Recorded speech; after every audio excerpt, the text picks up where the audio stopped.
I'm thinking of one story when I was really small. My mother held a pillowcase over my face and was suffocating me, and waited until I was about to lose consciousness, and then removed it at the last minute, just to get the point across that if I didn't obey her every command, that she could end my life. My mom and my dad divorced when I was 3, and so I was shuffled back and forth between the 2 houses.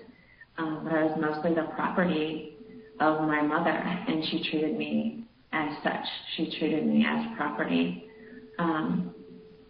She made me feel disgusting, inadequate, extremely desperate, but most of all worthless, which is a major symptom of the abuse of a child, is that they feel worthless and permanently helpless and defenseless. My mother tortured me. She burned me with matches. She held my head under the water. I was tied to my high chair and left for hours and starved. Just years and years and years of physical and emotional torture.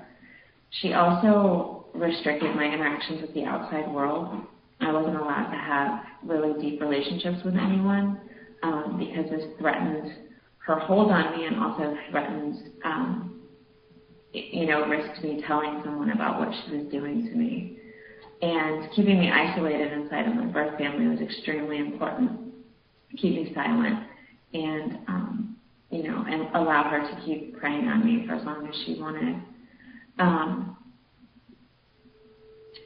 So I was actually physically trapped and dependent, and I was also emotionally trapped because I was dependent on her, and so I had to hate myself and think that what she was doing is something that I deserved. So I actually really believed that I loved my mother and wasn't allowed to express my hatred or rage about what she was doing to me. The other dynamic in my birth family and in my childhood was that my mother sought status among her clan, among the other members of the family, and they were all sadists. And so the way that she gained status was by farming me out to them, turning me over to them to be raped and dominated and exploited. And my mother had 6 brothers, and her father and my father, and she farmed me out to all of them to be raped and used.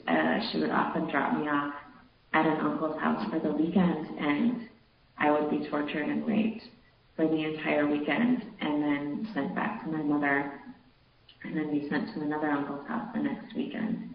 It was just an endless torture by all of them, and I obviously was a child, and so I couldn't go anywhere. So I was just shuffled from house to house and from predator to predator, my mother being the ringleader and in charge of all of it, and I had no agency to fight back or retaliate or refuse any of it. I was actually abused and dominated by my birth family for the first 23 years of my life. The last time that I was raped, I was 23 years old.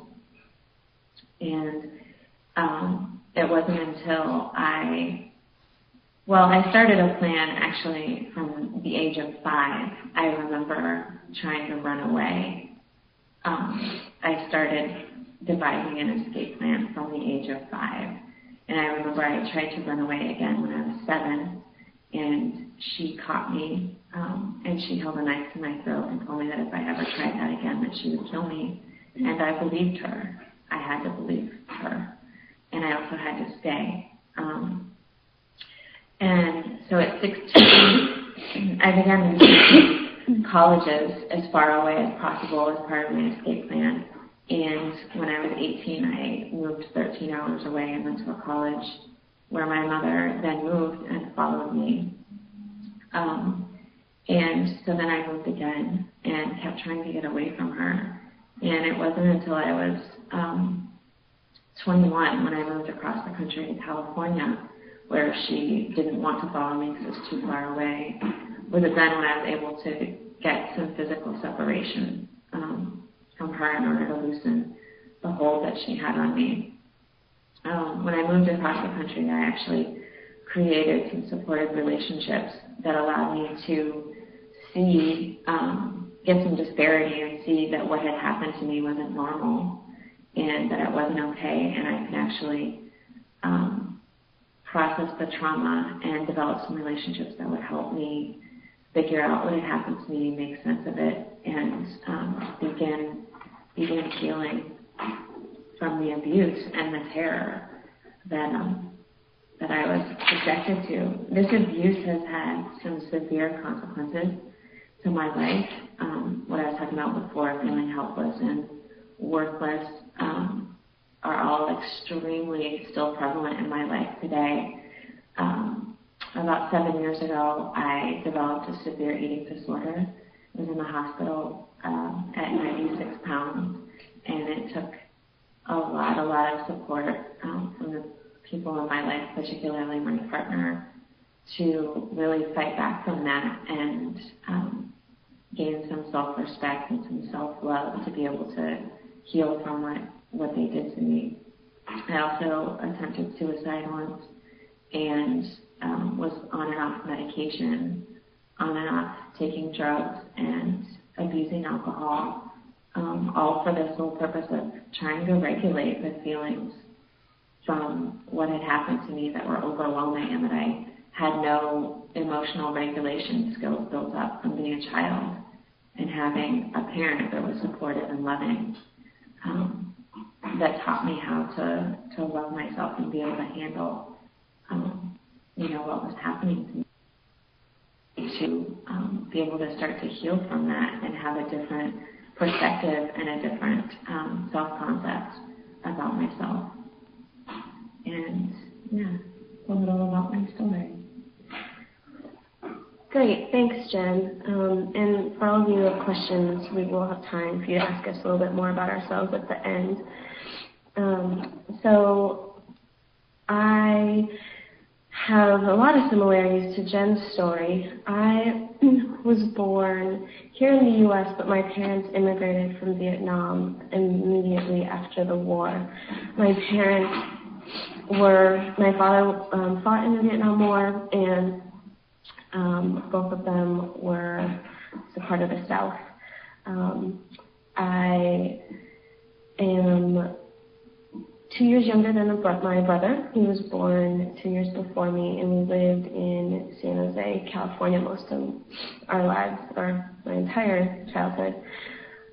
From birth on, I was abandoned. My parents did not soothe me when I cried. I had other relatives who took care of me, but very much left to fend for myself. I remember having to feed myself from early on. I also began receiving physical abuse when I was very young, from the age of 3 on. From the age of 3 on, I was physically abused, and my parents forced me to kneel for hours on a tile floor and would beat me on the forehead. My mom would take her fist and literally knock on my forehead. And then I also received whippings and beatings, fly swatters, belts, wood panels. Both my brother and I would be stripped naked and beaten together.